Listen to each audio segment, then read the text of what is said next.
Bueno, hoy vamos a charlar un tema que quizás algunos de ustedes ya vieron en el trabajo práctico. Es un poquito de sinapsis y de unión neuromuscular para que después puedan seguir con contracción muscular, ¿sí? ¿Por qué? Bueno, estos son los temas que vamos a charlar hoy: definición de sinapsis, tipos de sinapsis. Vamos a hablar bastante de neurotransmisores porque para la parte médica son muy importantes. De hecho, ahí es donde vamos a intervenir muchas veces para bloquear o facilitar la acción del músculo, o cuando queremos hacer una anestesia y bloqueamos la unión del nervio con el músculo, o cuando queremos calmar el dolor y entonces usamos bloqueantes de los receptores. Entonces pasa a ser la sinapsis un lugar fundamental de acción farmacológica usando receptores endógenos, ¿sí? Vamos a ver qué son los potenciales excitatorios e inhibitorios, que quizás algo ya hablaron con Celeste y con Ale. Entonces, ¿qué es la comunicación intercelular? Bueno, es el intercambio de información físico-química entre las células y su entorno. ¿Y por qué necesitan comunicarse las células entre sí? Básicamente porque, salvo un pequeño grupo de células, como son los glóbulos rojos, los glóbulos blancos, las células formes de la sangre, el resto de las células del organismo están confinadas a un espacio, es decir, no se pueden mover, están o formando o tejidos u órganos, y no pueden comunicarse con células que están alejadas de donde están ellas. Entonces, sí o sí es necesario encontrar una comunicación entre los distintos tipos celulares que componen el organismo. ¿Cómo se van a comunicar las células que están alejadas entre sí? Bueno, una forma, ustedes han visto en biología, una forma es comunicarse a través de uniones estrechas. Esas uniones estrechas a veces permiten que los tejidos tengan firmeza y le dan sostén a un órgano. En el caso de las uniones gap, que ustedes deben haber visto, son uniones que permiten que las células se comuniquen rápidamente, y esto va a estar facilitando lo que llamamos el desarrollo y la propagación del potencial de acción. Las uniones gap son uniones que permiten un intercambio rápido de iones y otras moléculas entre las células. Y la sinapsis, ¿cómo la diferenciamos? En realidad la unión gap es un tipo de sinapsis, como vamos a ver más adelante, pero la sinapsis en sí, la sinapsis química, la sinapsis más importante y más abundante en nuestro organismo, es una unión especializada entre dos células. No es lo mismo que el resto de las comunicaciones que van a tener las células entre sí. El otro tipo de comunicaciones que tenemos es autocrina o paracrina, que entonces depende de un mensajero que libera una célula, y ese mensajero va a ir a actuar o sobre la misma célula, si posee receptores para ese mensajero, o sobre la célula vecina. Y si bien hay una liberación de neurotransmisor, como vamos a ver, parecida a la sinapsis, acá no hay una unión especializada, simplemente se libera, va y actúa la célula vecina sin que haya una anatomía especial, ¿sí? Y la comunicación endocrina, que ustedes también la conocen, es la más común, es las glándulas liberando hormonas, liberándolas a sangre, que viajan por el torrente sanguíneo y encuentran el sitio de acción o la célula blanco alejada del sitio de producción de la hormona. Nosotros nos vamos a dedicar un poquito a la sinapsis. Este señor Sherrington, allá por 1897, acuñó este término de sinapsis. Y él dijo que era una comunicación entre dos células especializadas, ¿sí? Sinapsis viene del griego y quiere decir juntos y apretados, para hacerlo un poco más discreto. Juntos y apretados, así están las células en una sinapsis, ¿sí? Muy cerquita y apretadas. La realidad es que tiene un sustrato anatómico muy especial la sinapsis, ¿sí? ¿Qué dos tipos de sinapsis vamos a distinguir? Como decíamos al principio, la sinapsis eléctrica y la sinapsis química. La sinapsis eléctrica, el sustrato anatómico era lo que decíamos recién, ¿sí? Las uniones gap. Como ven ahí, por acá tenemos una sinapsis eléctrica entre dos dendritas, ¿sí? Ven que esta es una célula, esta es otra, y hay comunicación entre ellas a través de estas uniones gap que pasan a ser como puentes que comunican los citoplasmas de las células, ¿sí? Las membranas no se tocan, hay un pequeño espacio sináptico, pero sí hay unas proteínas que van a ser de anclaje entre los dos citoplasmas. En cambio, la sinapsis química, que es la más común en nuestro organismo, y acá estamos viendo el ejemplo típico de una unión neuromuscular entre un axón terminal y una célula muscular. Las sinapsis pueden ser, como van a comunicar células, y en este caso van a comunicar células que permiten transportar un mensaje, y ese mensaje probablemente sea un potencial de acción, ¿sí? Es decir, esa comunicación va a permitir señalizar en la célula vecina o la que está recibiendo la información. Las sinapsis pueden ser entre dos células, entre dos neuronas, sistema nervioso, entre una neurona, el axón terminal de una neurona y el músculo esquelético, que es la unión neuromuscular más típica, y entre una neurona y una célula glandular. Vamos a ver con detalle la sinapsis química, que por ahí ya tienen una base de biología. Acá tenemos un esquema de dos dendritas comunicándose por una sinapsis. Fíjense que las células, las terminaciones axónicas están, las dendritas, están muy cerquitas, ¿sí? ¿Qué hay en este espacio tan pequeño? Esto que ustedes conocen como conexones, ¿sí? Esos conexones son como los diafragmas de una cámara de foto, ¿sí? Se expanden y llegan hasta el citoplasma de la otra célula y forman canales de comunicación muy rápida entre una célula y otra. A su vez, estos conexones, ¿se acuerdan que están formados por proteínas más pequeñas denominadas conexinas, ¿sí? ¿Qué ventaja tiene una sinapsis química? ¿Se acuerdan? Una sinapsis eléctrica, perdón.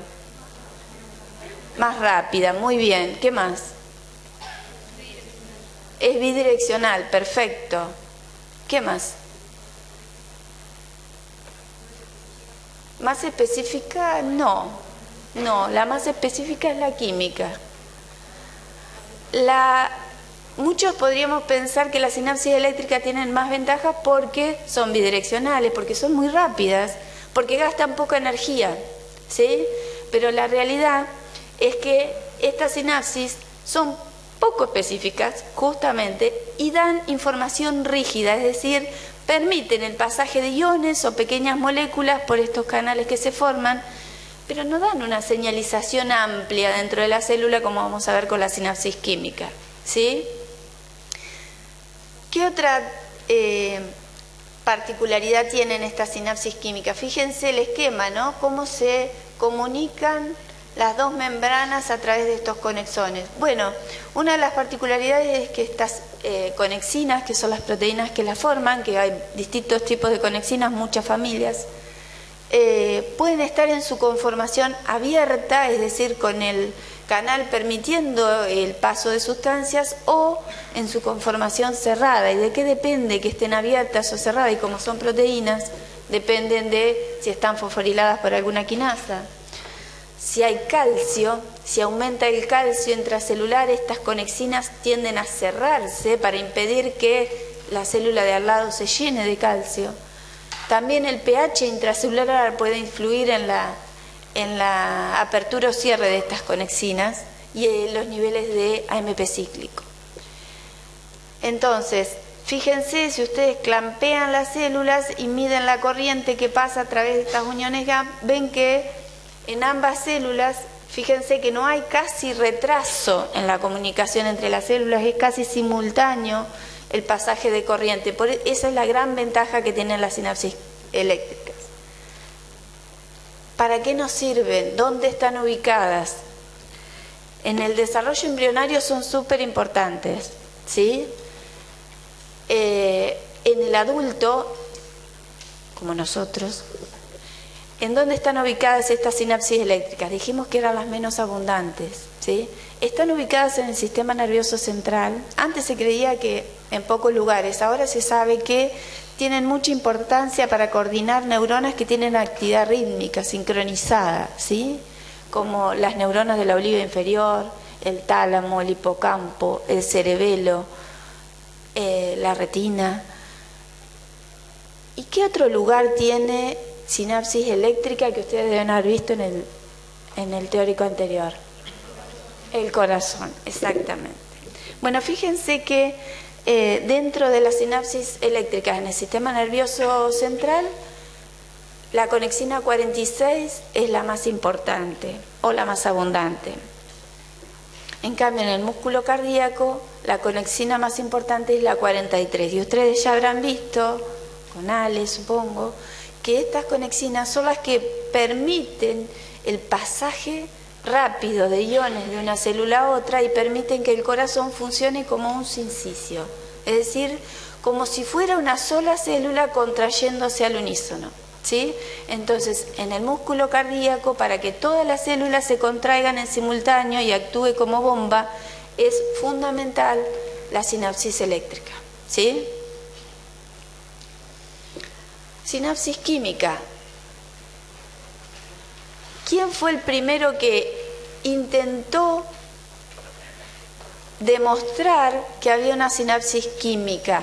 Es decir, ahora ya no vamos a tener una unión gap mediando estas células, sino que vamos a tener una sustancia mediando la comunicación entre una célula que vamos a llamar presináptica y una célula posináptica, con una hendidura sináptica mayor. Ya hablamos de, en vez de 3 nanómetros, hablamos de 30 nanómetros, ¿sí? Una distancia mayor hay que recorrer.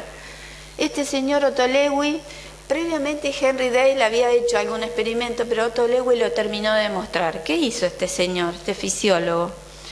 Bueno, él veía que si tenía un corazón de rana, o de sapo, no me acuerdo, y lo tenía separadito del animal, junto con el nervio vago, tenía conectado un corazón de sapo con el nervio vago, estimulaba el nervio vago del corazón 1 y él veía que el fluido que emitía el corazón cada vez que latía hacía un efecto sobre este otro corazón que no estaba estimulando y que simplemente se contraía por el automatismo que tiene el corazón.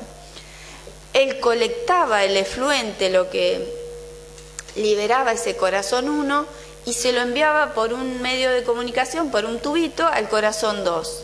Y registraba lo que pasaba con la frecuencia cardíaca. Fíjense acá. Esta es la frecuencia cardíaca del corazón 1, ¿no? Acá tenemos un estimulador y estamos dándole estímulos al nervio vago para que el corazón se contraiga. Entonces, cuando él veía que estimulaba el nervio vago, veía que la frecuencia cardíaca se frenaba. Cuando dejaba de estimular, la frecuencia cardíaca volvía a valores normales. ¿Qué pasaba cuando registraba la frecuencia en el corazón 2? Fíjense, venía con una frecuencia normal y sin embargo, cuando tardaba un ratito en llegar, lo que el efluente del corazón 1 le ejercía algún efecto al corazón 2. Es decir, un poco más tarde, este corazón estaba viendo lo que este corazón liberaba. ¿Se entiende? Es decir, el corazón 1 estaba liberando alguna sustancia que ejercía algún efecto sobre el corazón 2 y que le cambiaba la frecuencia cardíaca. Y eso que el corazón 1 liberaba era efecto de la estimulación del nervio vago, ¿sí? Él entonces, o un poquito más tarde, se acuñó este término de neurotransmisor, ¿sí? Que entonces correspondía a esta sustancia que estaba liberada, en este caso, por estimulación del nervio vago, y se define como una sustancia liberada por la presinapsis, en general una neurona o el axón terminal de una neurona, que se une a receptores específicos en la otra célula, es decir, a la possinapsis, y produce un cambio funcional en esa célula, ¿sí? De que ese neurotransmisor tiene muchas características y por lo tanto ejerce muchos efectos sobre la célula postsináptica. Por ejemplo, a diferencia de la sinapsis eléctrica, va a tener lo que llamamos amplificación. Hoy decíamos que la sinapsis química era distinta de la eléctrica, pero la otra era rígida. Esta tiene amplificación, es decir, una pequeña cantidad de neurotransmisor. Vamos a ver que puede desencadenar un montón de eventos intracelulares, ¿sí? Además, vamos a ver un poquito más adelante que ese neurotransmisor puede estimular o inhibir a la célula que está llegando o a los receptores que se está pegando. Tienen información que se transmite con amplio dominio temporal, es decir, los efectos van a ir desde unos pocos milisegundos hasta horas o días y tiene plasticidad. Este tipo de sinapsis químicas son las que nos van a dar lo que nosotros estamos intentando usar ahora, que es memoria, ¿sí? Van a estar facilitando el aprendizaje y la memoria a través de neurotransmisores. O sea, todo lo que nosotros nos llevemos de la clase de hoy va a estar mediado por neurotransmisores. ¿Cuántos son los neurotransmisores que se conocen hasta el momento? Bueno, docenas de neurotransmisores, ¿sí? Pero se conocen muchísimos más receptores, ¿sí? Hoy. ¿Qué criterios tiene que tener un neurotransmisor? Bueno, tiene que ser sintetizado por la neurona presináptica y almacenarse en vesículas. Eso lo van a encontrar en muchos libros y hoy en día medio que nos queremos tirar de los pelos porque hay neurotransmisores que ya no cumplen estas leyes de almacenarse en vesícula y sin embargo los seguimos llamando neurotransmisores, así que estos postulados hay que reverlos. Por ejemplo, el óxido nítrico. Debe ser liberado por un estímulo neural fisiológico, es decir, un estímulo endógeno. Debe actuar en la possinapsis y deben existir mecanismos de remoción, es decir, tiene que tener un final ese efecto, porque no podemos liberar indefinidamente neurotransmisor, ¿no? Y acá tenemos solo algunos de los neurotransmisores más comunes. Y fíjense, se los puse simplemente para que se vayan enganchando con el tema farmacológico, ¿sí? Cada uno de los neurotransmisores, ustedes al final de la cursada, lo van a asociar con alguna función en particular, ¿sí? Por ejemplo, la adrenalina ya la conocen, es el neurotransmisor responsable de la respuesta de lucha o huida, ¿sí? Sistema nervioso simpático, ¿se acuerdan? La noradrenalina es el que nos va a permitir la concentración. La dopamina es el neurotransmisor relacionado con el placer. Todo lo que nos provoque placer en general es porque la dopamina está actuando como neurotransmisor, porque hay un sitio específico donde actúa la dopamina. Actúa en un montón de lugares, pero el lugar donde nos da placer, nos genera sensación de placer, hay mucha concentración de dopamina. La serotonina es el neurotransmisor que está mediando nuestro estado de ánimo. El GABA, el ácido gamma aminobutírico, es el que nos da calma, nos tranquiliza. La acetilcolina es el neurotransmisor que nos permite el aprendizaje. El glutamato está relacionado con la memoria. Y las endorfinas, que son las que nos ponen punchi para arriba. La idea es, no tienen una sola función, es simplemente para que vean que cada neurotransmisor es tan importante porque después nosotros farmacológicamente vamos a ir a actuar para frenar algo o estimular algo y de esa manera mejorar los síntomas de un paciente con depresión o calmar a un paciente que está un poquito más nervioso o sacarle el dolor, ¿sí? ¿Cómo vamos a actuar farmacológicamente? Inhibiendo o estimulando receptores de neurotransmisores endógenos, ¿sí? Por eso es tan importante la sinapsis. Seguimos sumando neurotransmisores. Ahí era solo por ver un poquito de función. Acá los tenemos clasificados según su naturaleza química, ¿sí? vamos a ver que hay moléculas pequeñas y neuropéptidos, que son los más grandes. Depende de dónde se sinteticen, en realidad depende de su tamaño, dónde se van a sintetizar. Los más pequeños se sintetizan en la terminal presináptica, los más grandes se sintetizan en el soma de la neurona y viajan hasta la terminal presináptica. ¿Sí? Los más chiquitos los podemos clasificar en aminoácidos, aminas biogénicas, nucleótidos y otros.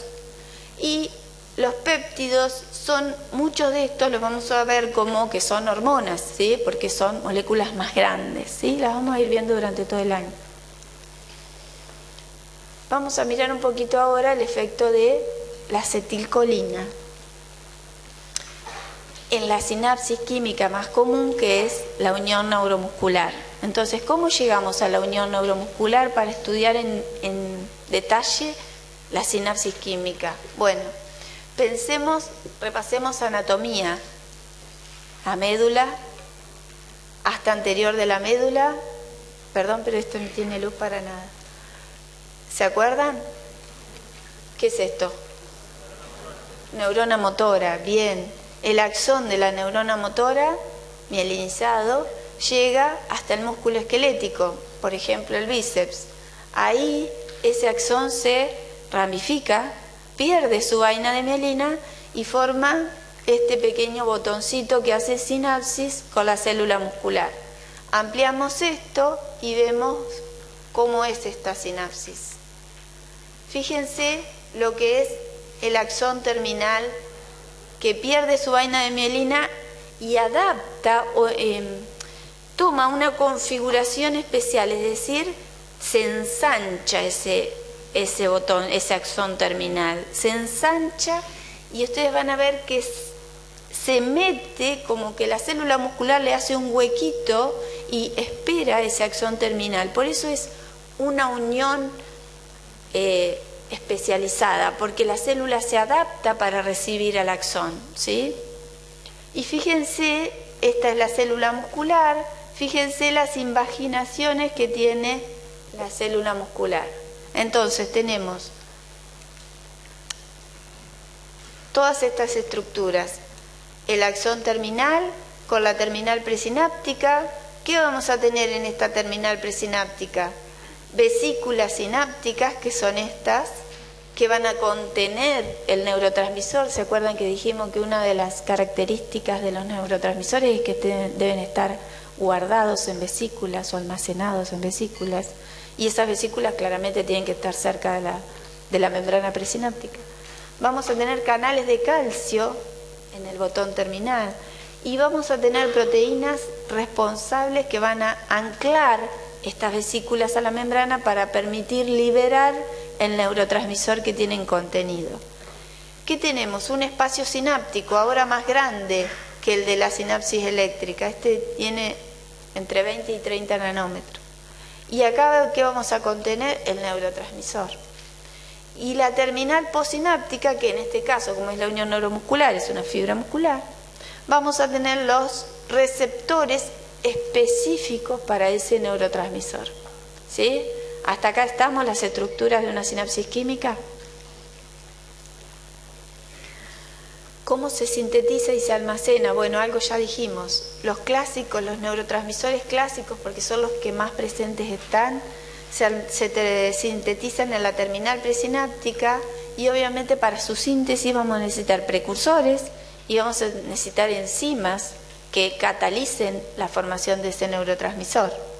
En el caso de la acetilcolina se llama acetiltransferasa.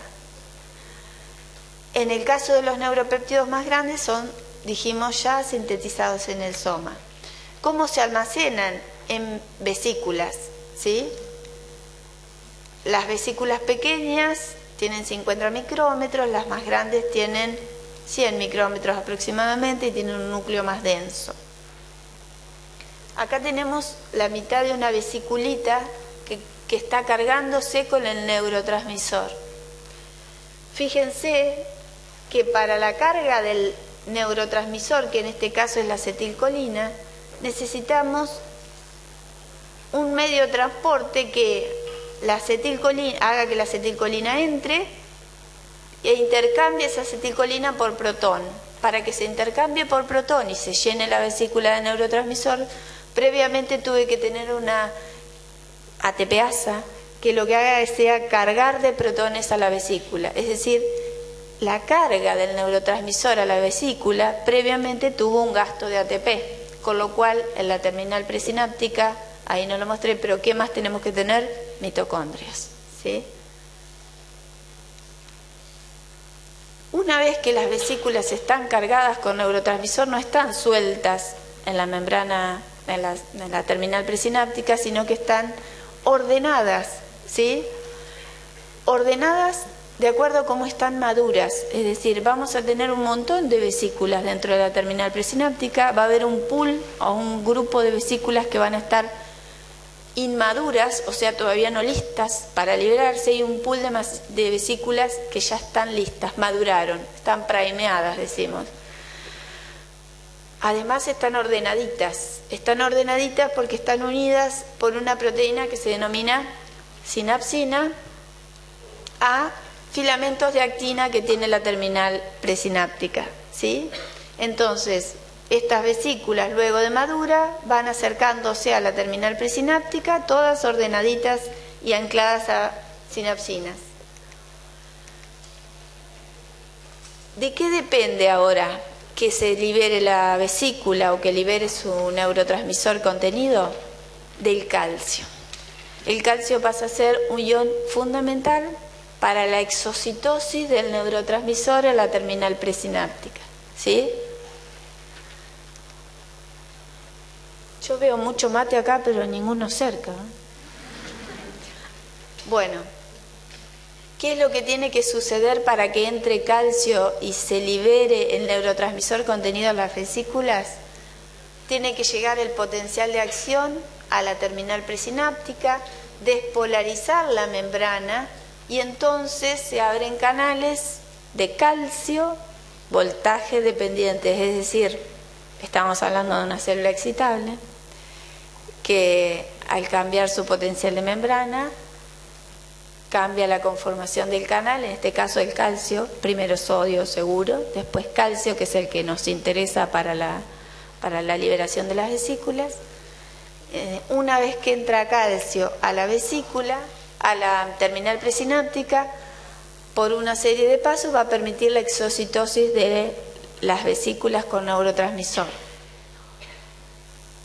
Empezamos a mirar cosas que pueden pasar y que pueden alterar la liberación de neurotransmisor. Este síndrome seguramente lo han escuchado nombrar por ahí, síndrome de Eaton-Lambert. Muy bien, acá. El síndrome de Eaton-Lambert se caracteriza por un trastorno autoinmune, es decir, el cuerpo reacciona, produce anticuerpos contra estos canales de calcio que están en la terminal presináptica, y entonces impide que entre calcio a la terminal presináptica. ¿Qué le va a pasar a estos pacientes? Van a tener lo que llamamos un síndrome miasténico, es decir, debilidad muscular. ¿Por qué? Porque al no entrar calcio no permite la pegada de las vesículas a la terminal presináptica y no permite la liberación de neurotransmisor, ¿sí? ¿Alguien que...?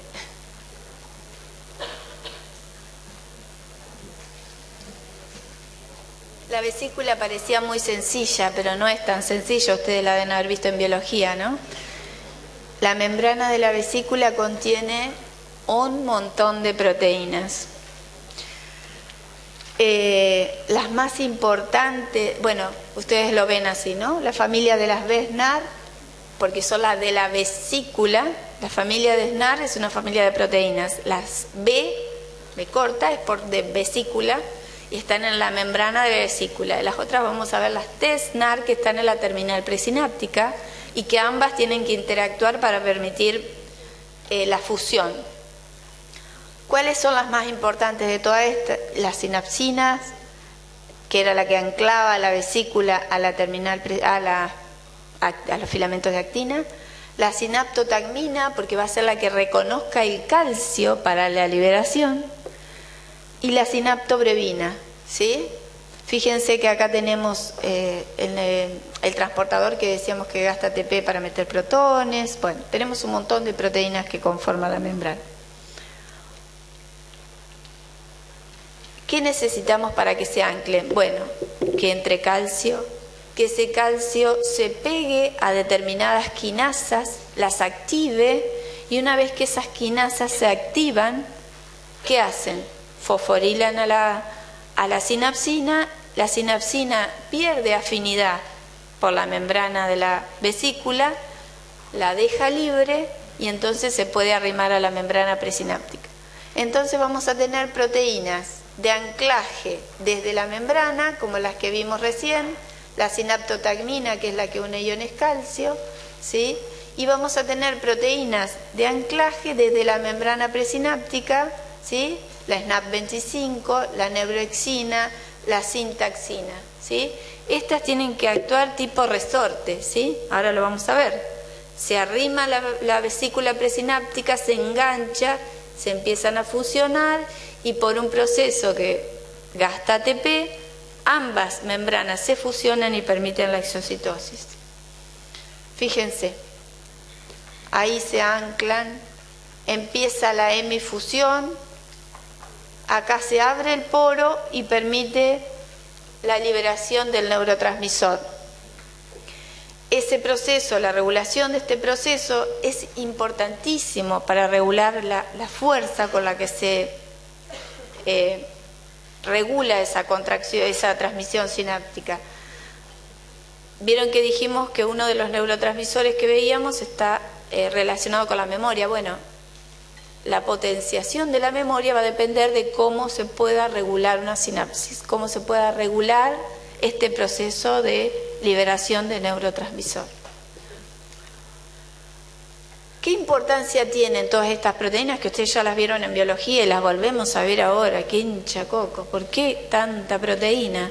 Y porque lamentablemente tenemos toxinas que van a ir a actuar alterando a estas proteínas y entonces de esa manera alterar la liberación de neurotransmisor o alterar la sinapsis, en definitiva, ¿sí?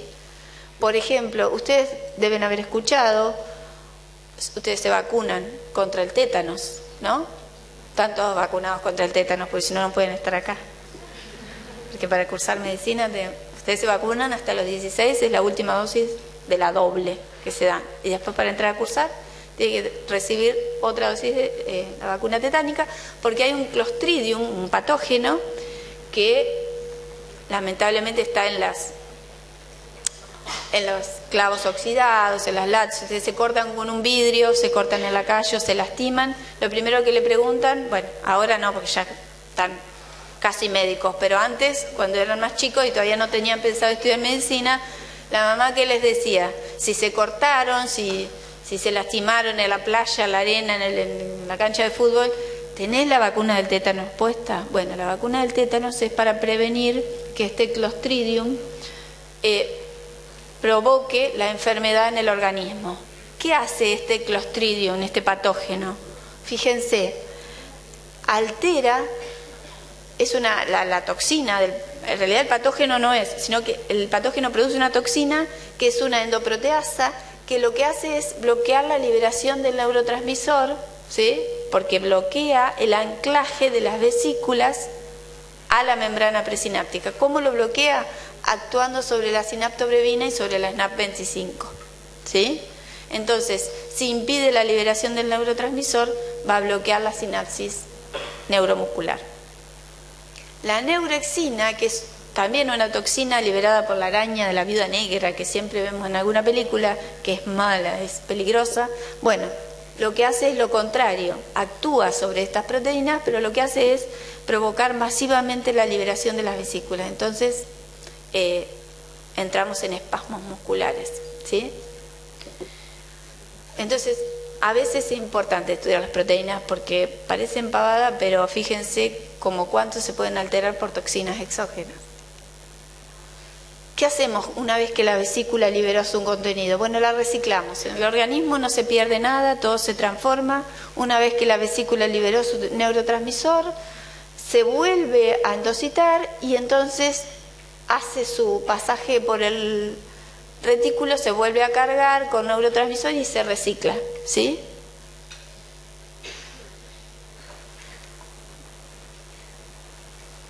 Una vez que liberamos el neurotransmisor, ¿qué es lo que tiene que ocurrir? Ese neurotransmisor dijimos que tenía que actuar sobre la célula postsináptica. ¡Qué atención! De 10, acá voy a venir todos los días. Bueno, el neurotransmisor se tiene que unir a receptores, que otra vez son proteínas, ¿sí? Los receptores son proteínas, las podemos definir como que interactúan con señales fisiológicas extracelulares y las convierten en un efecto intracelular o en una señal intracelular que provoca un efecto en esa célula, ¿sí? Entonces, en el caso de la acetilcolina que se libera a la terminal sináptica, lo que vamos a hacer es que se vaya a unir a un receptor ubicado en la membrana postsináptica, en este caso del músculo esquelético, ¿sí? En la unión neuromuscular.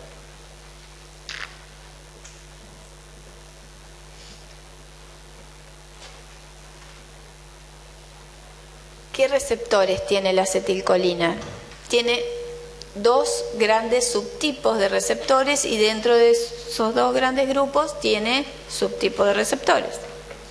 Los que llamamos nicotínicos, y se los llamó así porque cuando se los descubrió se supo que el agonista natural era la nicotina, ¿sí? Dentro de los nicotínicos tenemos de dos tipos, N1 y N2, ¿sí? En la unión neuromuscular vamos a encontrar los que se llaman NM o N2, porque son de la unión neuromuscular. El resto están en los ganglios en general. Y los receptores muscarínicos, que hay 5 subtipos y que, como ustedes ven, están ubicados en distintos lugares del organismo. Por ejemplo, el M1 está más que nada a nivel nervioso. El M2 lo vamos a estudiar durante todo el año y no se lo pueden olvidar. Está en músculo cardíaco y va a ser el que provocó, allá cuando Otto Lewis intentó ver qué neurotransmisor estaba involucrado en estimular el vago y frenar la frecuencia cardíaca. Bueno, el efecto de la acetilcolina liberada por el nervio vago actuando sobre el músculo cardíaco es a través del subtipo M2. El M3 lo vamos a ver para muchos de los efectos sobre los bronquios, sobre los ojos, sobre las glándulas, tienen muchísimos efectos. Y el M4 y el M5 que están a nivel del sistema nervioso central y están un poco menos caracterizados que los demás. Ahora nos vamos a centrar un poco en los nicotínicos. ¿Qué particularidad tienen los nicotínicos? Bueno, los que ya vieron unión neuromuscular en el TP deben saber, los nicotínicos también se denominan ionotrópicos. ¿Por qué? Exactamente, porque cuando se pega el agonista, que en este caso es la acetilcolina, dos moléculas de acetilcolina se pegan a este receptor nicotínico que está en la placa neuromuscular, permiten la apertura de ese receptor y cambia la conformación del receptor y permite el ingreso de iones sodio y la salida de potasio. Lo más importante es el ingreso de sodio hacia la célula. Esta es la estructura del receptor nicotínico, esto es un corte transversal, ¿sí? Fíjense los segmentos transmembrana que tiene, y esto es un esquema de donde se pega la acetilcolina, y una vez que se pega la acetilcolina permite la apertura de este poro y el pasaje de sodio. Es decir, no, a diferencia de los muscarínicos, simplemente se llama ionotrópico porque al pegarse el neurotransmisor, ¿sí?, cambia la conformación y se abre. Es un receptor operado por ligando, ¿sí?, porque se pega el neurotransmisor y cambia su conformación. ¿Cómo se estudia lo que ocurre en el músculo una vez que el neurotransmisor se liberó y se pegó a su receptor?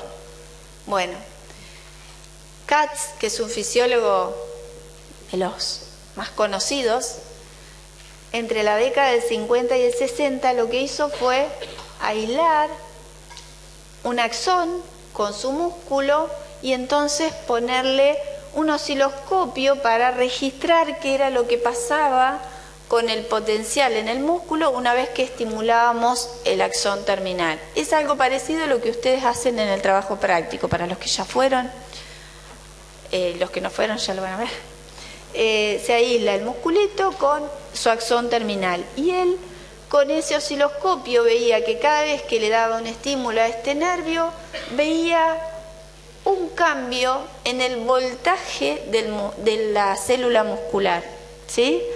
Inicialmente veía cambios pequeños, pero después empezó a ver cambios más grandes, es decir, él logró ver que estimulando el axón terminal lograba producir en la célula muscular un potencial de acción. Esa es la forma que tenemos de estudiar el efecto del neurotransmisor actuando sobre el receptor.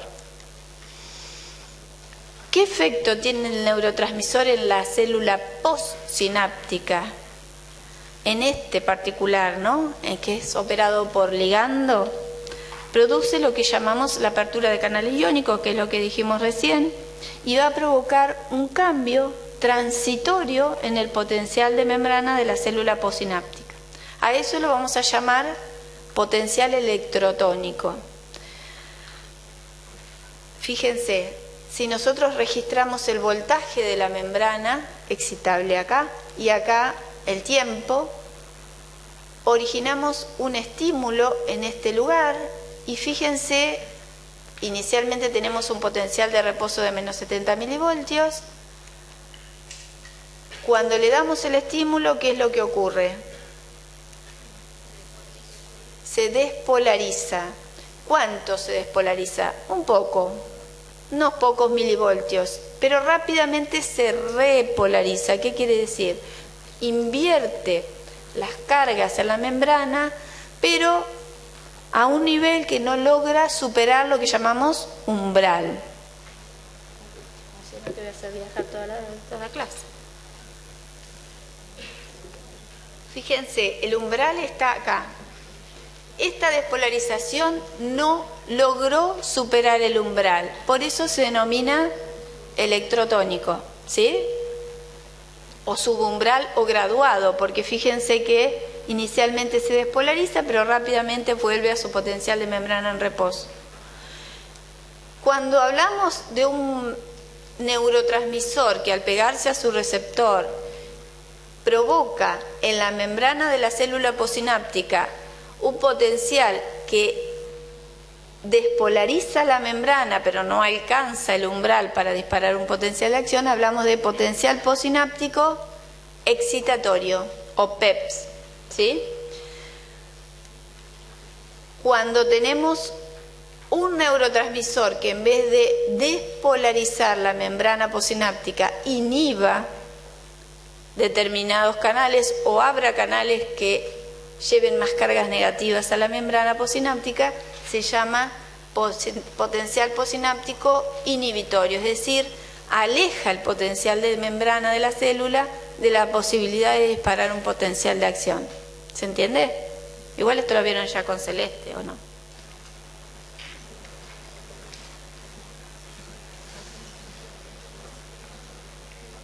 ¿Qué es lo que ocurre cuando se libera el neurotransmisor a la terminal y se pega a los receptores nicotínicos en la placa neuromuscular? Acuérdense que en la placa neuromuscular solo hay receptores nicotínicos, ¿sí? O ionotrópicos. Otra vez, nuestro musculito, el axón, registramos lo que pasa en la célula postsináptica y fíjense, este es el estímulo que le damos al axón y con cierto retraso, porque una vez que llegó el estímulo se tiene que liberar el neurotransmisor, pegarse al receptor, abrir canales, o sea, tarda un poquito más que la sinapsis eléctrica, se ve un cambio importante en el potencial de la membrana. Y si nos vamos alejando, vamos viendo que ese potencial se disipa, ese voltaje en la membrana postsináptica se disipa. Este cambio que se observa en la membrana posináptica ante la apertura de los canales dependientes de ligando se llama potencial de placa terminal o potencial posináptico excitatorio. ¿Qué tiene que ocurrir? Se abren los receptores nicotínicos, dijimos entra sodio, sale potasio. Si estos canales se abren en forma suficiente, se despolariza la membrana y para que se produzca un potencial de acción y se produzca la contracción muscular, que es lo que nosotros vamos a buscar como efecto final, necesitamos que además se abran canales de sodio, pero ahora dependientes de voltaje, ¿sí? Que eso lo van a ver en la próxima clase. Esto resume lo que vimos hasta ahora, ¿no? Era como para hacer un párate. Entonces llega el estímulo al axón, ahora vamos a verlo de nuevo. Llega el estímulo al axón, abre canales de sodio, canales de calcio, ese calcio se une a las vesículas, produce la exocitosis del neurotransmisor, el neurotransmisor se pega a los receptores que, fíjense, los nicotínicos están ubicados bien enfrente al axón terminal, no más allá. Están ubicados ahí cerquita, ¿sí? Se une el ligando a los receptores, los abre, y una vez que abrió todos los canales que están acá enfrente, ahí sí permite que ese cambio de voltaje generado localmente se propague, abra canales de sodio voltaje dependientes y entonces ahí se contrae el músculo esquelético. ¿Estamos? Vamos a ver 2 o 3 diapos más y hacemos un recreo. ¿Qué es lo que tiene que pasar para que lo llamemos neurotransmisor? Dijimos que tenía que tener un mecanismo de remoción o un mecanismo que haga finalizar su efecto, ¿sí? Hay 3 mecanismos por los cuales los neurotransmisores, que vamos a ver un montón ahora en la próxima parte, terminen su efecto. Pueden degradarse enzimáticamente por alguna enzima que haya en la hendidura sináptica, pueden recaptarse hacia la terminal presináptica y usarse nuevamente. La recaptación en general es un proceso activo. O pueden difundir, dependiendo de su naturaleza, pueden difundir simplemente o a la terminal presináptica o hacia otras células si estamos en el sistema nervioso central. ¿Sí? En el caso de la acetilcolina,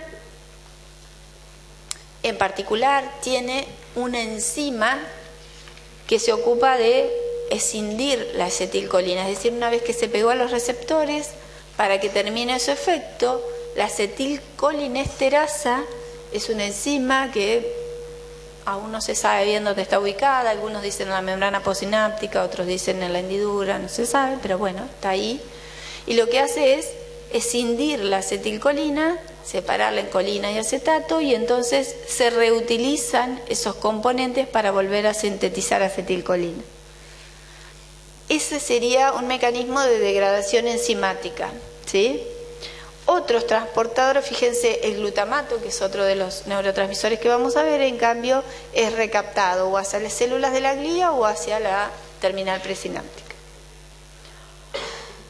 ¿Qué cosas pueden ocurrir? Dijimos que al principio que uno de los síndromes que se ve por fatiga, que provoca fatiga muscular, estaba debido a que no se puede liberar calcio porque hay anticuerpos que se pegan a los canales de calcio. Ese síndrome de Eaton-Lambert no aparece solito, sino que en general aparece secundario a una neoplasia, pero bueno, es bastante común. Y entonces no permite la entrada de calcio y no hay exocitosis del neurotransmisor. Otra de las patologías, pero que es un poco más frecuente que el síndrome que vimos antes, es la miastenia gravis. La miastenia gravis también es un trastorno autoinmune. ¿Qué quiere decir? Que el propio organismo provoca anticuerpos, pero ahora estos anticuerpos reconocen a los receptores ionotrópicos o nicotínicos como extraños y los ataca. Entonces, ¿qué va a pasar? Si normalmente nosotros tenemos muchos receptores ubicados acá. ¿Se acuerdan que les dije que están bien enfrente al botón sináptico? En la miastenia gravis nos quedan poquitos receptores, porque el mismo organismo los destruye. ¿Qué le va a pasar a estos pacientes? Y bueno, van a tener todo este mecanismo normal, la liberación del neurotransmisor normal, pero por más que haya mucha acetilcolina no tengo receptores, o tengo menor número de receptores. Entonces, típicamente estos pacientes, bueno, la miastenia es un desorden neuromuscular que se manifiesta por cansancio y fatigabilidad de los músculos voluntarios. Fíjense que es bastante frecuente. Y el paciente, bueno, no ataca todos los músculos por igual.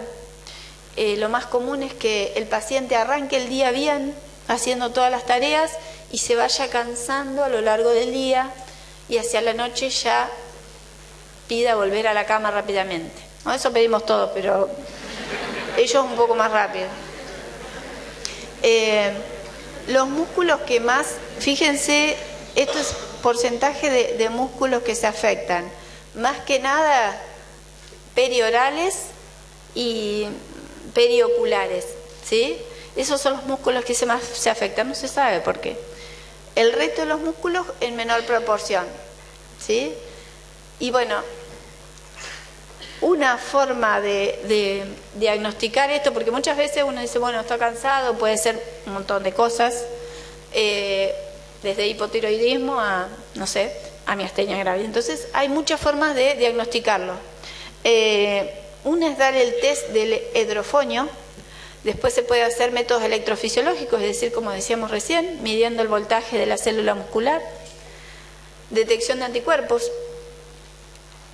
Una forma de manifestarse, como decíamos, que los músculos perioculares son uno de los que más se afectan. Si ustedes le piden al paciente que levante los párpados, van a ver que uno de los párpados los puede levantar mejor que el otro. En general afecta a un ojo más que al otro. A veces puede ser por igual, pero es una manifestación clínica muy típica, ¿sí? Fíjense cuál es el tratamiento de esta patología. Todavía no hay un tratamiento específico. Lo ideal sería clonar los receptores y volver a insertarlos en la membrana. Todavía aún no estamos en esa etapa, pero quizás no estemos muy lejos. Pero ¿qué es lo que se usa ahora? Inmunosupresión, porque como es el propio organismo que produce anticuerpos, lo que hacemos es frenar el sistema inmune para que no produzca más anticuerpos, o limpiamos el plasma. Plasmaféresis es como filtrar el plasma y sacarle los anticuerpos, o cambiarlo. Y lo que se usa más habitualmente y más fácil, inhibidores ¿de quién? De la acetilcolinesterasa. Estos son dos fármacos, neostigmina y fisostigmina, que lo que hacen es inhibir a la enzima que degrada a la acetilcolina. ¿Por qué? Porque la acetilcolina que se liberó queda más tiempo presente a la terminal sináptica y entonces se sigue pegando a los receptores y estos pacientes pueden mejorar un poco su fuerza muscular. ¿Se entiende? Por ahora no hay mucho más que eso, pero estos fármacos andan bastante bien para mejorar a estos pacientes. Entonces lo que hacemos es impedir que la enzima actúe y degrade a la acetilcolina, ¿sí? Yo meto estos ejemplos no para que se compliquen con fármacos, sino para que entiendan la importancia de cada uno de los pasos de la sinapsis, ¿sí? Bueno, acá es la aplicación clínica, ¿no? Algunos fármacos que inhiben la acetilcolinesterasa prolongan la acción de la acetilcolina y se usan para estos trastornos miasténicos que llamamos, porque son parecidos a la miastenia. Esto ustedes lo vieron en el TP. Usaron probablemente, bueno, no sé, curare.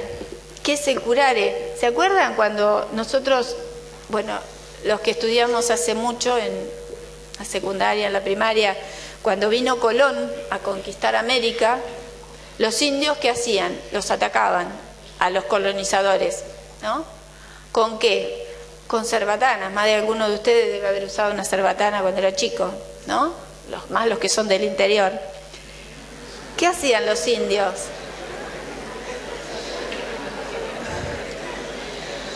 ¿Cómo? ¿Se acuerdan que decían que los indios atacaban a los colonizadores y los paralizaban? ¿Se acuerdan de los libros de historia? ¿Cómo los paralizaban? Porque ellos encontraron una planta que sin saber, si la tiraban por la cerbatana, tocaba a los colonizadores y los paralizaba. Y realmente los paralizaba. ¿Por qué?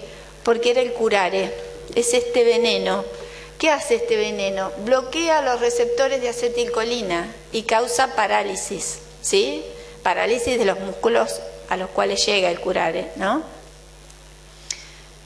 ¿Por qué? Porque se pega en el mismo lugar del receptor nicotínico y entonces impide que se pegue la acetilcolina. Entonces, si se libera el neurotransmisor, pero el receptor está ocupado por otro fármaco, por otro veneno, la acetilcolina no se pega y no hay fuerza muscular. Todos nuestros músculos esqueléticos se contraen a expensas de la liberación de acetilcolina. Con lo cual, si ahora no se pega el receptor, no hay fuerza muscular y realmente los colonizadores se bloquean con eso. Así que fíjense desde cuánto hace que se sabe que se puede frenar la fuerza muscular con curare. Bueno, ¿para qué usamos esto? Otra vez, fíjense, la carbamilcolina, que lo van a escuchar, la succinilcolina, ¿qué hacen?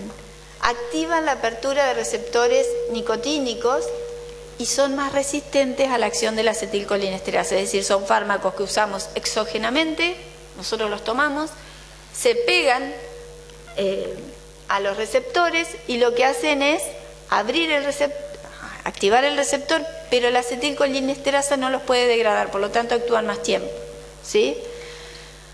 A pesar de eso se usa para inducir relajación muscular. ¿Por qué? Porque se pega mucho al receptor, queda mucho tiempo pegado, activa canales de sodio por bastante tiempo y ustedes saben que la cinética, o no sé si lo llegaron a ver, que la cinética del canal de sodio pasa por un estado de activación, inactivación y después cerrado, ¿no? Entonces, cuando nosotros queremos hacer anestesias cortas, estos fármacos que abren mucho al canal de sodio operado por ligando, después abren el canal de sodio operado por voltaje, lo dejan inactivado por un buen tiempo y entonces finalmente logramos relajación muscular para determinadas operaciones o intervenciones quirúrgicas cortas. El pancuronio se usa también, la neostigmina, la fisostigmina es lo que dijimos para el trastorno de la miastenia gravis. Y el gasarín, que habrán escuchado no hace mucho, que estábamos en peligro por que los ataques terroristas con el gasarín es un gas volátil que lo que hace es actuar como neurotransmisor sobre los receptores de acetilcolina, ¿sí? Por último, ya que de ahora cortamos, ¿qué diferencia hay entre una unión neuromuscular normal y una sinapsis neuromuscular y una sinapsis autonómica? Es decir, una sinapsis del sistema nervioso autónomo, por ejemplo, sobre el músculo liso vascular, es decir, el músculo liso de los vasos sanguíneos. Fíjense, otra vez tenemos el axón, pero ahora el axón se ramifica y es igual al que vimos recién, que se ensancha y se hace un hueco en la célula muscular. No. Ahora el axón, fíjense que forma pequeñas varicosidades cada tanto y tiene un montón de varicosidades. Fíjense, acá está ampliado, ¿no? Esta sería la célula muscular y esta sería la varicosidad. ¿Qué hay en la varicosidad? Mitocondrias y vesículas con acetilcolina o con noradrenalina. ¿Para qué les parece que puede servir esta sinapsis a diferencia de la unión neuromuscular que vimos recién?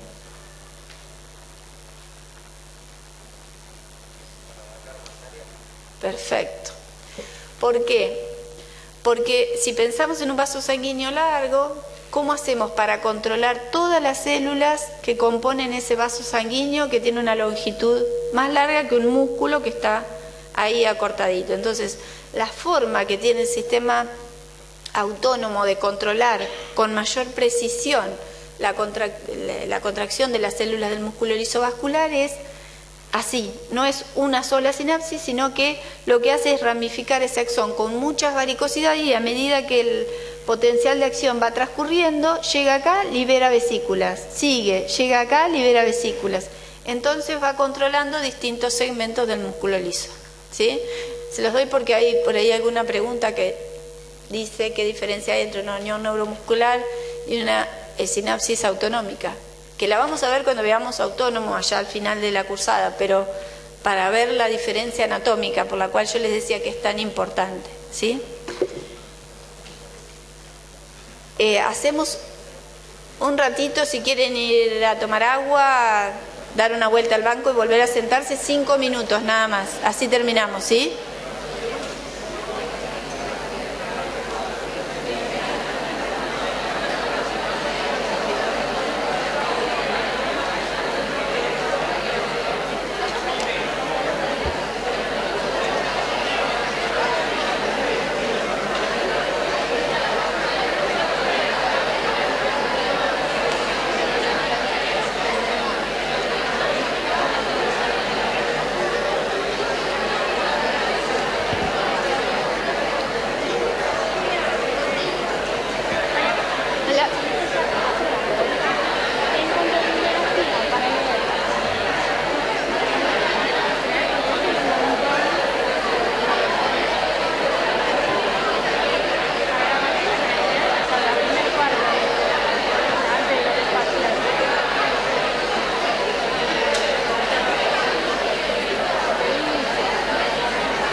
Seguimos.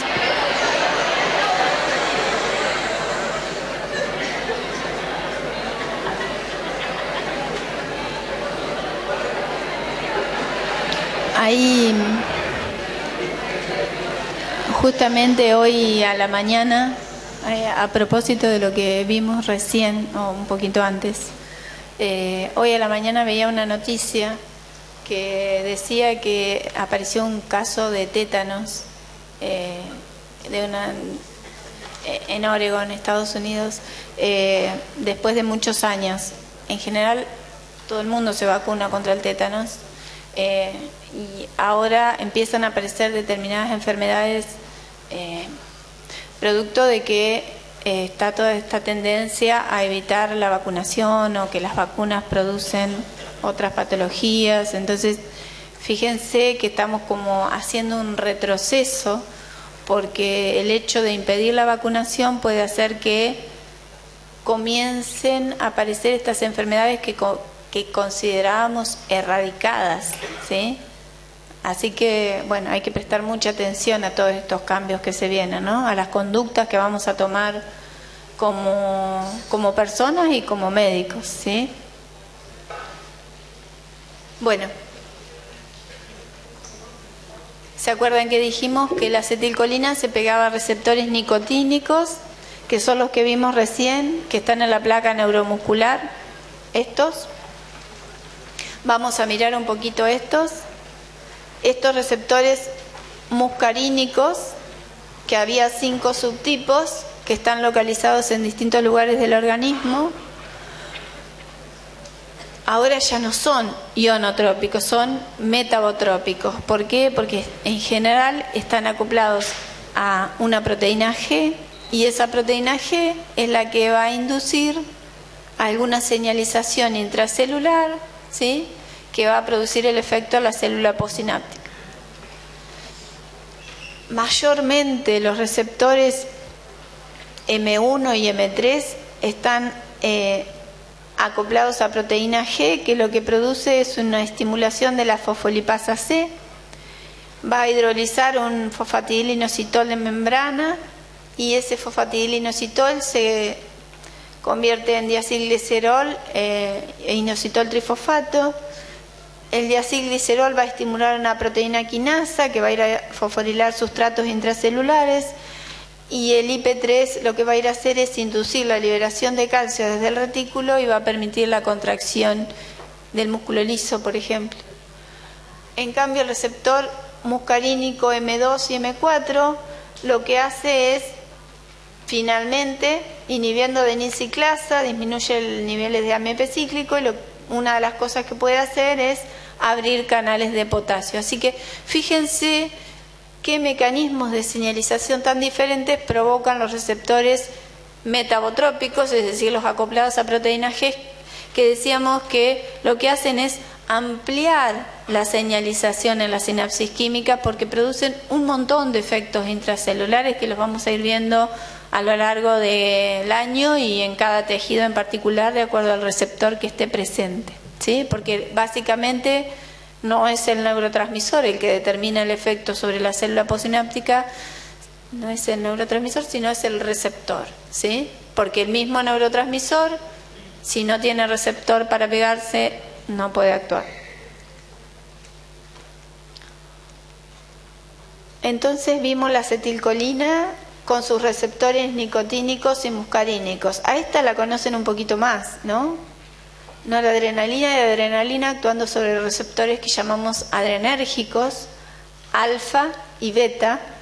Y después vamos a seguir mirando un poquito de la dopamina, ¿sí? No se estresen, es solo para que vayan viendo cuántos neurotransmisores tenemos y qué receptores, sobre qué receptores actúan. ¿Qué receptores tenemos simpáticos o para noradrenalina y adrenalina? Alfa, alfa 1 y alfa 2, beta, beta 1, beta 2 y beta 3. Fíjense, los alfa a su vez se subdividen en A y B. Los alfa 1A están en próstata, en uretra, en el ojo. Los alfa 1B están en músculo liso vascular. Los alfa 2 tienen la particularidad de que son receptores mayormente presinápticos y eso va a ser súper importante porque la sinapsis también se puede modular por receptores presinápticos. Los postsinápticos están en el músculo liso vascular y los beta, que son tan importantes para el corazón, los beta 1, los beta 2 también están en corazón pero en menor proporción. Los beta 2 van a ser súper importantes a ver quién tiene problemas respiratorios. ¿Quién sabe qué se usa cuando se ponen un salbutamol? ¿Qué hace el salbutamol?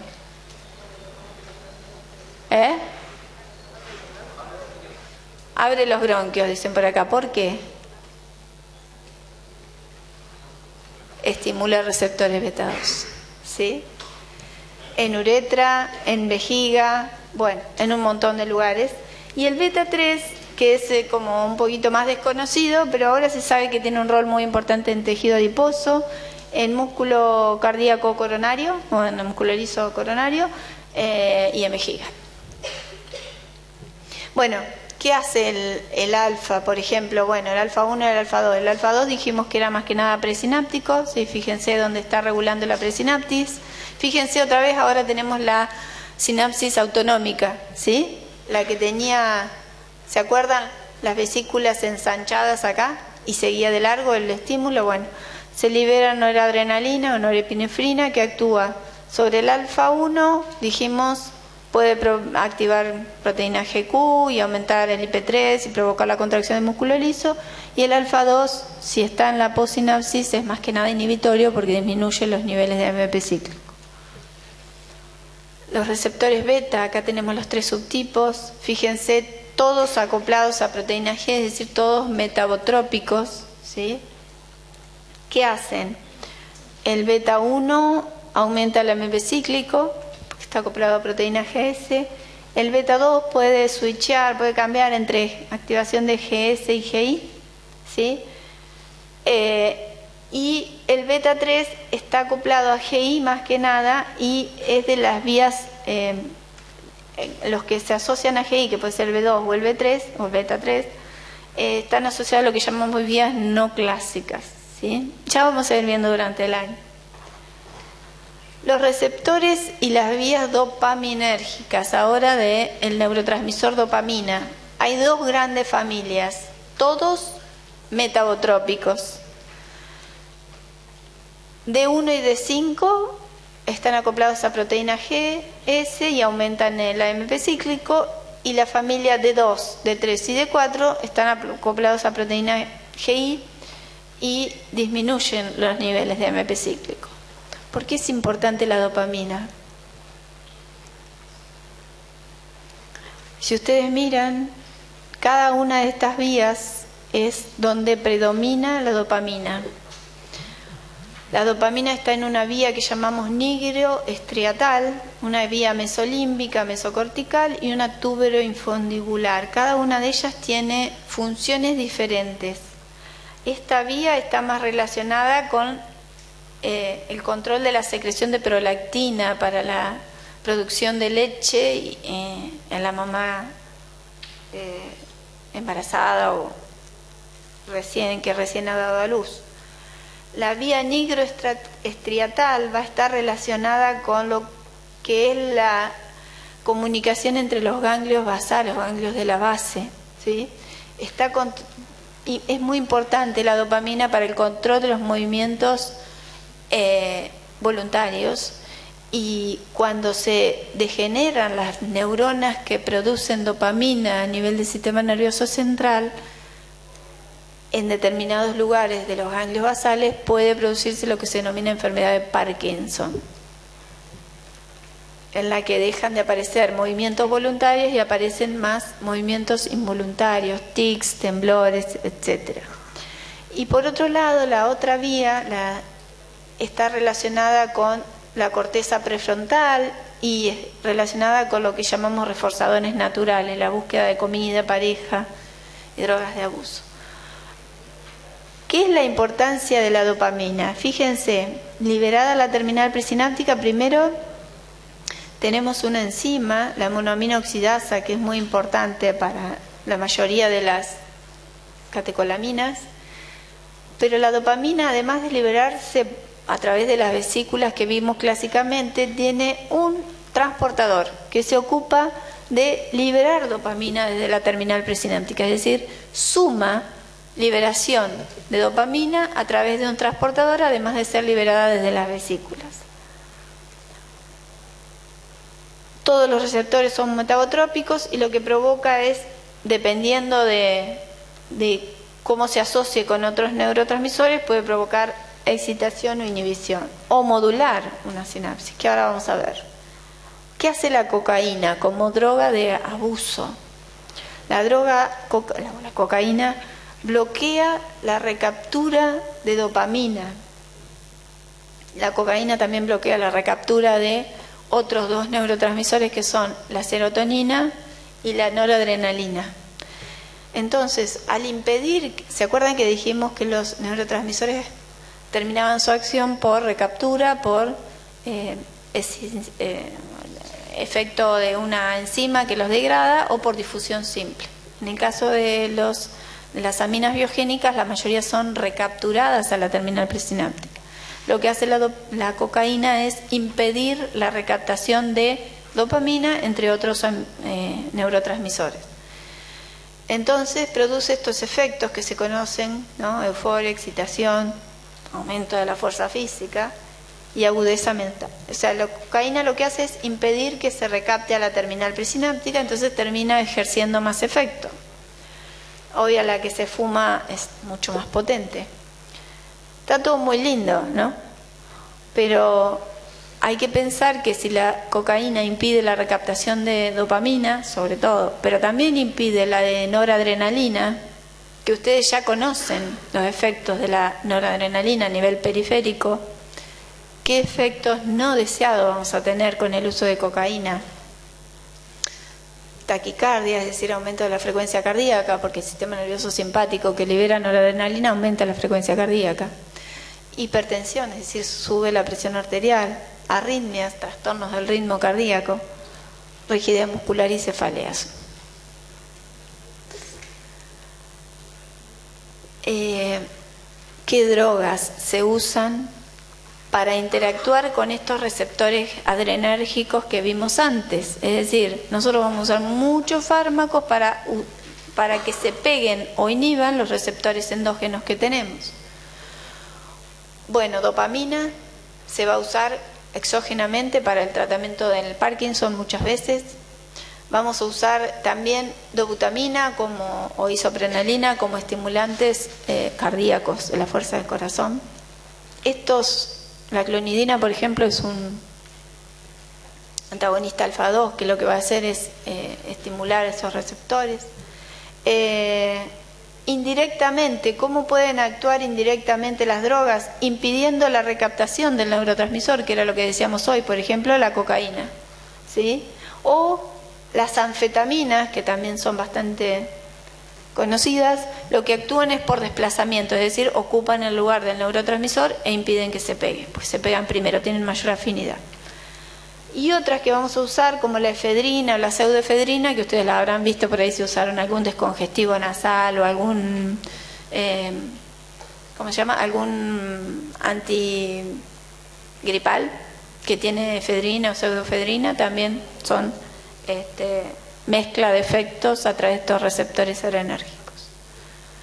La serotonina es otro de los neurotransmisores, o 5-hidroxitriptamina. Es una amina biogénica que, así como estaba proyectada la dopamina, también actúa en los núcleos del RAFE y es importante para mantener los estados de ánimo. Muchos de los fármacos antidepresivos que vamos a usar lo que hacen es interferir con esta vía de la liberación de serotonina, ¿sí? Tiene receptores que casi todos son metabotrópicos. Hay un nuevo grupo, pero hay un montón de receptores descriptos. Hay un nuevo grupo que sería ionotrópico, pero todavía no está bien caracterizado. Y si ustedes miran, seguramente han escuchado hablar de la fluoxetina o el Prozac, que son fármacos que se usan para las personas que tienen depresión, ¿sí? También algunos alucinógenos tienen efecto actuando a través de los receptores de serotonina. Pero bueno, fíjense que muchos de los fármacos que usamos lo que hacen es estimular o bloquear receptores para neurotransmisores endógenos, ¿sí? Acá tenemos todos los receptores que tiene. Fíjense, algunos son presinápticos y modulan la liberación del mismo neurotransmisor. Muchas de las modulaciones de la sinapsis van a depender de los receptores que tengan la presinapsis del neurotransmisor. Este es el más conocido, el tipo 2A, 2C. Este es el que se usa en muchos medicamentos, el cisapride, lo deben conocer quizás. Es el que se usa para la peristalsis, para el cambio de motilidad gastrointestinal. Estimula el músculo liso, por eso aumenta la peristalsis, no solo a nivel gastrointestinal, sino también en el músculo liso bronquial. Alguno disminuye la secreción de ácido en el estómago, aumenta la agregación plaquetaria, ¿sí? Muchos de estos efectos dependen de si es inyectado o si se toma vía oral.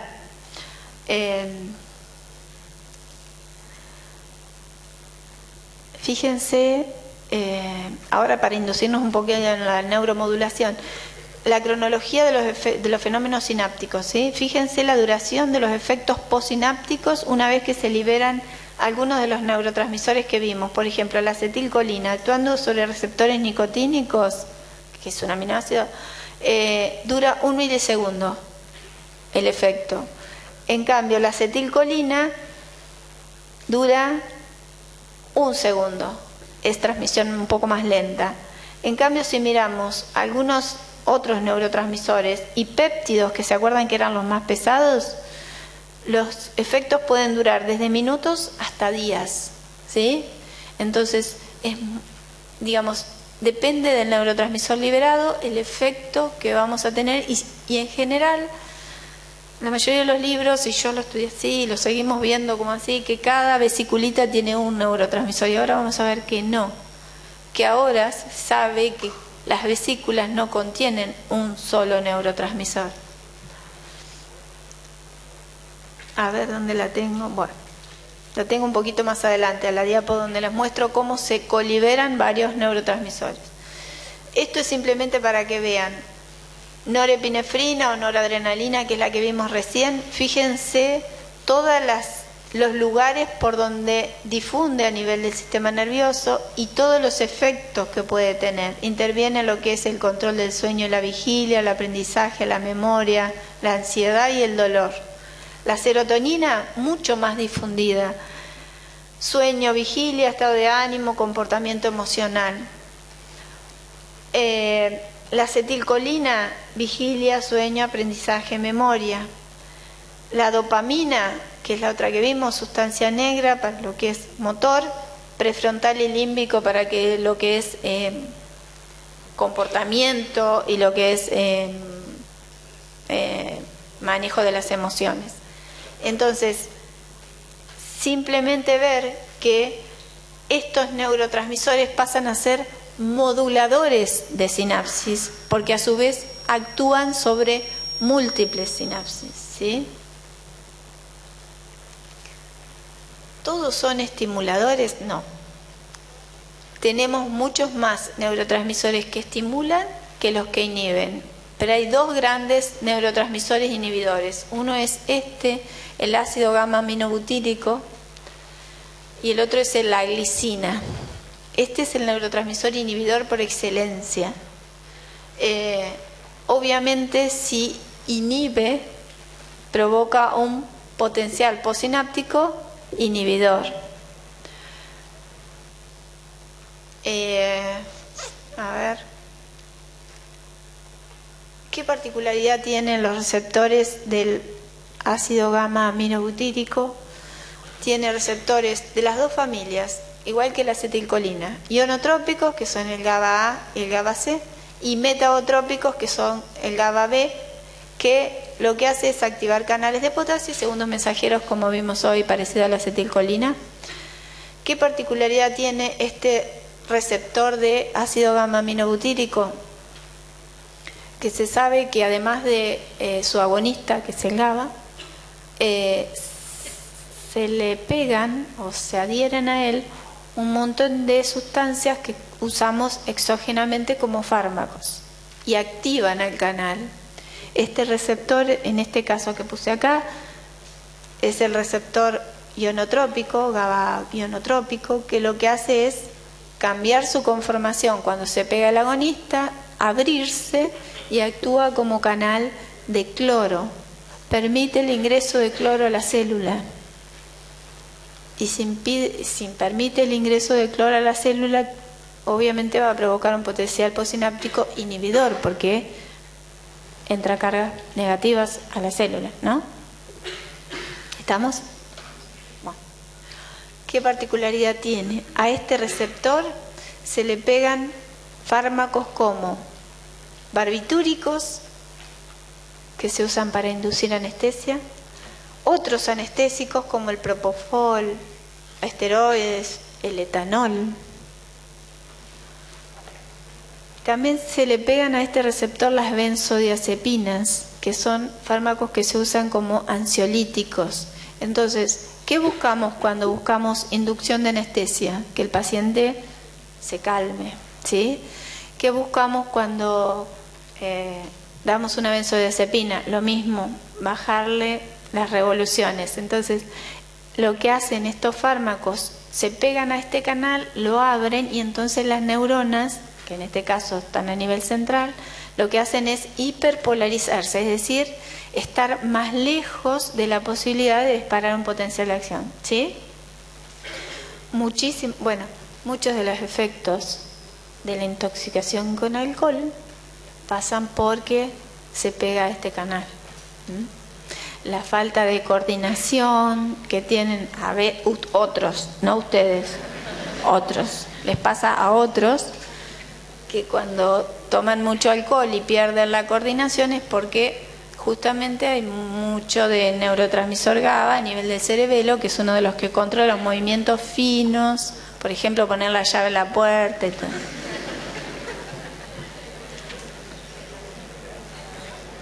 Entonces, todos estos fármacos lo que hacen es modulación alostérica positiva, es decir, no solitos logran la apertura del canal de cloro, sino que tiene que estar el neurotransmisor presente y pegado al receptor, pero además los que se pegan al lado modulan positivamente, alostéricamente quiere decir que le suman el efecto, ¿sí?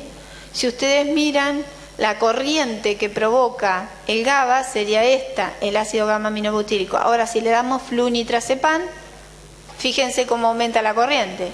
El pentobarbital, que es un anestésico, también aumenta la corriente. Y el etanol, este es el GABA, fíjense cómo aumenta la corriente. O sea, son todos moduladores alostéricos siempre que el neurotransmisor esté presente. ¿Se entiende? Bueno, la benzodiazepina lo que hace es aumentar la frecuencia de apertura del canal, ¿sí? O sea, se abre más número de veces. En cambio, los barbitúricos lo que hacen es aumentar la duración de la apertura, es decir, lo tienen abierto más tiempo. Esos son los dos efectos que pueden provocar, digamos, yo lo puedo hacer abrir más veces en un lapso de tiempo o lo puedo hacer abrir durante mucho tiempo y que no se cierre, ¿sí? De esa manera modula el canal. El glutamato. El glutamato es así como veíamos que el GABA es el neurotransmisor inhibidor, el glutamato es el neurotransmisor excitador por excelencia.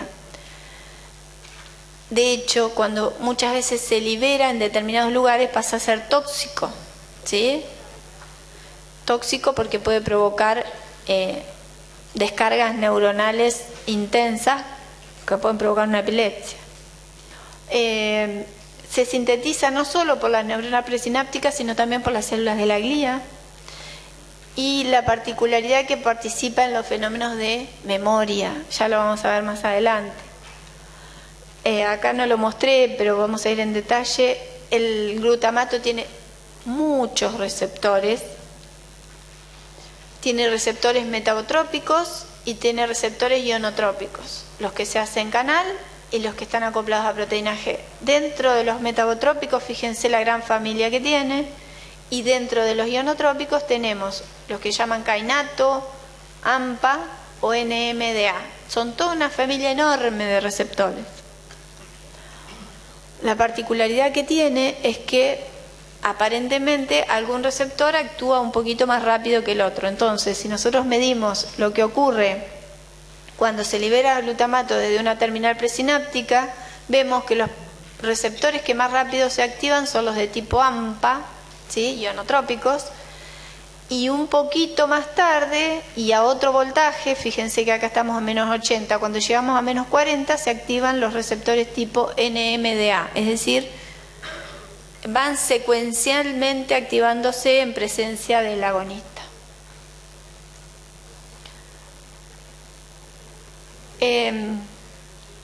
Hasta hace poco no sabíamos nada, ahora sabemos que los endocannabinoides, ¿sí?, son un grupo de posibles neurotransmisores dentro del sistema nervioso central. La anandamida y el 2-AG son dos neurotransmisores endógenos, ¿sí? Se pegan a receptores acoplados a proteína G, pero tienen la particularidad de que no son almacenados en vesículas. ¿Se acuerdan que al principio les decía, tenemos que rever estos postulados de los neurotransmisores porque ahora aparecen cada vez más sustancias que actúan como neurotransmisor pero que no se almacenan? Y lo que hacen es señalizar retrógradamente en general. Regulan la sinapsis. ¿Dónde se los ha visto? En hipocampo, en cerebelo, ¿sí? Y lo que hacen es regular, por ejemplo, la sinapsis, la liberación de GABA.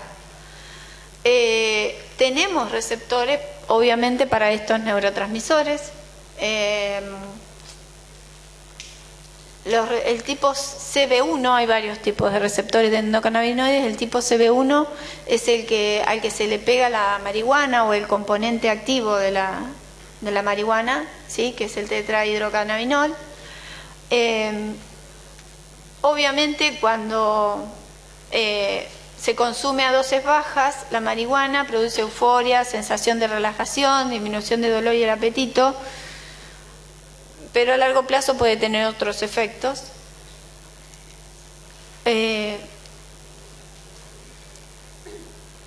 Todavía no conocemos mucho, se está estudiando por suerte y bastante. Hoy en día parecen que el uso del tetrahidrocannabinol sería prometedor para el tratamiento de náuseas y vómitos en pacientes oncológicos. De hecho, se usa cuando, por ejemplo, le estamos haciendo quimioterapia y hay vómitos que no se pueden suprimir, para frenar el dolor crónico en pacientes con alguna neoplasia o con alguna patología en la cual ya no hay otro analgésico posible, y para estimular el apetito en pacientes que han perdido peso corporal, ¿sí? Acá les decía, entonces, de esos neurotransmisores que endógenamente están y que tienen receptores, hay que estudiar un poco más y ver qué uso médico se les puede dar. Acá les decía, no tenemos un solo neurotransmisor liberado, ¿sí? Fíjense, con estos péptidos se libera acetilcolina, con encefalina, péptido intestinal vasoactivo, el gen relacionado con calcitonina, sustancia P. Fíjense en conjunto todo lo que se puede liberar, o sea, ya ahora se sabe que se pueden liberar un montón de sustancias juntas, no una vesícula o un neurotransmisor como pensábamos antes, ¿sí? Vamos a hablar un poquito de integración sináptica muy breve, porque supongo que ya lo conocen. Vimos que un axón terminal de una neurona impacta sobre la célula muscular y ahí tenemos una sinapsis. Pero a nivel del sistema nervioso las cosas cambian, porque no es una neurona con una neurona. Fíjense, la neurona piramidal tiene 200.000 entradas sinápticas, o sea, recibe un montón de aferencias. ¿Y qué hace con toda esa información que le llega? ¿Qué decide? ¿Para qué lado se escapa ante toda la llegada de esa información. Entonces, independientemente del número de entradas que tenga, como podría pasarle a la neurona piramidal, en el cono axónico es donde se decide si se dispara un potencial de acción o no. ¿Sí? El cono axónico, ¿se acuerdan que está por acá? Entonces, ¿de qué depende? Depende de la suma de las respuestas eléctricas en el tiempo y en el espacio. Eso llamamos integración sináptica, y eso está determinado por las propiedades pasivas de la membrana o las propiedades de cable que ustedes están viendo en el seminario. Entonces, tenemos una neurona con su soma, su cono, su axón mielinizado. Le llega un estímulo por acá. Este es el estímulo que le llega. Si nosotros medimos acá, decae el voltaje del estímulo que le llegó. Si medimos en el cono axónico, probablemente podamos ver que ese estímulo aumenta. ¿De qué depende de que se dispare un potencial de acción? Porque si yo miro, la amplitud del potencial sináptico va decayendo. Depende de que esa señal se integre acá en el cono axónico. ¿Por qué? Si supera el umbral, dispara; si no supera el umbral, decae. Porque a este nivel es donde están más concentrados los canales de sodio dependientes de voltaje. Fíjense cómo cambia la densidad de canales de sodio en el cono axónico y en cada nódulo. ¿Sí? ¿Se entiende? Aquí llamamos sumación temporal. Ahora vamos a los esquemas. Si nosotros tenemos una neurona A disparando sobre una neurona B, y acá ponemos el osciloscopio para ver qué es lo que pasa con el voltaje. Acá le damos el estímulo a esta neurona que tiene que disparar hacia la B. Si yo miro y le doy una estimulación a esta neurona cada 20 segundos, por tomar un tiempo, un lapso de tiempo, cada flechita indica un estímulo, acá le doy un estímulo, veo que el voltaje de esta neurona cambia, pero rápidamente decae. Le doy otro estímulo a los 20 segundos, sube, pero se despolariza y se repolariza, lo mismo acá. ¿Alcanzó a generar un potencial de acción? No. ¿Qué pasa si ahora el estímulo se lo damos más seguido? Se lo damos cada 5 milisegundos. Empiezo a hacer lo que se denomina sumación temporal, es decir, despolariza la membrana, pero antes de que se repolarice llega un segundo estímulo que la despolariza un poco más. Si ahí llega otro estímulo, entonces alcanza el umbral y ahí dispara un potencial de acción. ¿Sí?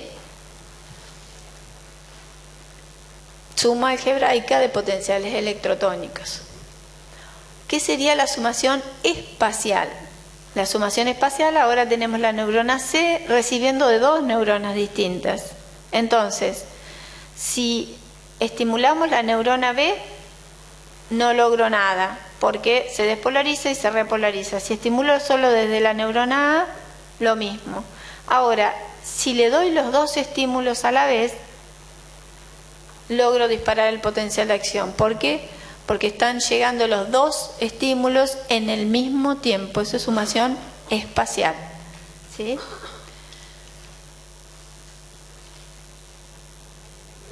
Ustedes van a tener, o ya tienen, creo, puesto en el entorno, y si no lo tienen estos días, un programa que se llama Synapse 3R,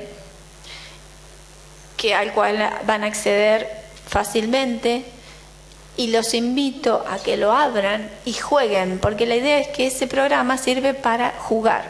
Ustedes van a subir el voltaje, la intensidad del estímulo, van a bajar la intensidad del estímulo, van a aumentar las propiedades de cable o la resistencia de la membrana o el diámetro de la fibra, y van a ver qué respuesta tienen. ¿Sí?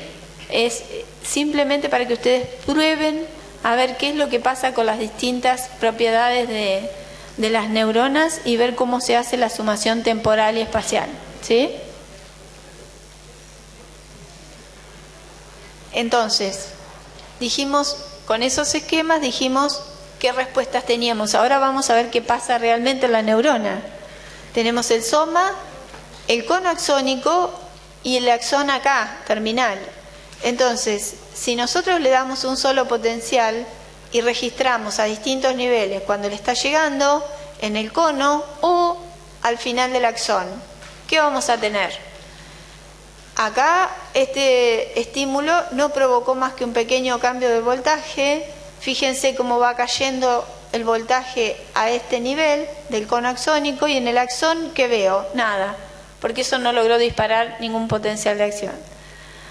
Ahora, si hago sumación espacial, o sea, dos estímulos llegando a la vez, fíjense cómo descarga ahí.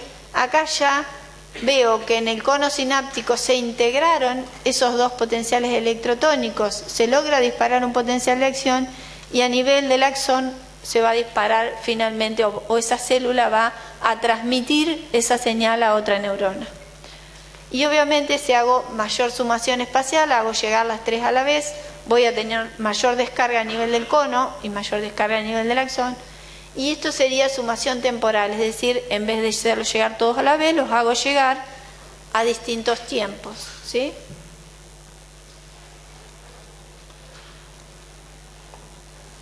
¿Qué pasa si hago sumación temporal de potenciales inhibitorios? Y obviamente lo único que voy a lograr es que el potencial de membrana se aleje de la posibilidad de disparar un potencial de acción, ¿sí?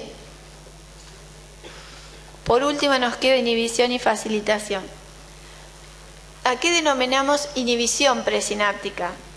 Por ejemplo, si esta célula tiene que transmitir la señal,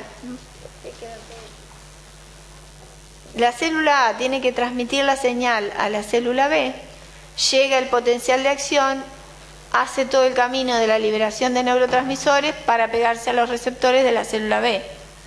Pero ¿qué pasa si previamente la célula A recibió una sinapsis axoaxónica de esta célula C1? Esta célula C1 libera GABA. ¿Qué hacía el GABA? Inhibía. Entonces, al actuar sobre la célula presináptica el GABA, hiperpolariza esta célula, y entonces cuando llegue el próximo potencial de acción va a haber menos disponibilidad de neurotransmisor para la célula B. ¿Se entiende? Esto sería la inhibición presináptica en un esquema, ¿no? Fíjense, esto sería el potencial de acción de la célula presináptica y de la postsináptica en condiciones normales, y acá lo que vemos es la corriente de calcio que se genera cuando llega el potencial de acción a la célula presináptica. Ahora, si previamente se liberó GABA, la llegada del nuevo potencial de acción va a encontrar una menor corriente de calcio, y por lo tanto, a pesar de que este potencial que llega acá es normal, la célula postsináptica responde mucho menos porque hay menor liberación de neurotransmisor. Lo contrario ocurre con lo que llamamos facilitación. Si previamente, en vez de llegar GABA a esta sinapsis axoaxónica, llega serotonina, que estimula, encuentra mayor calcio dentro de la terminal presináptica, y al llegar el potencial de acción genera una mayor corriente de calcio y por lo tanto una mayor liberación de neurotransmisor. Acuérdense que la exocitosis de las vesículas es un proceso calcio dependiente. Si hay menos calcio se libera menos, si hay más calcio se libera más. Entonces, esta facilitación va a estar dada porque previamente hubo una sinapsis excitatoria. Por último, y a modo de cierre, piensen que hay muchos lugares donde se puede intervenir para bloquear o facilitar la sinapsis. Podemos actuar en la síntesis del neurotransmisor, estimulándolo o inhibiéndolo.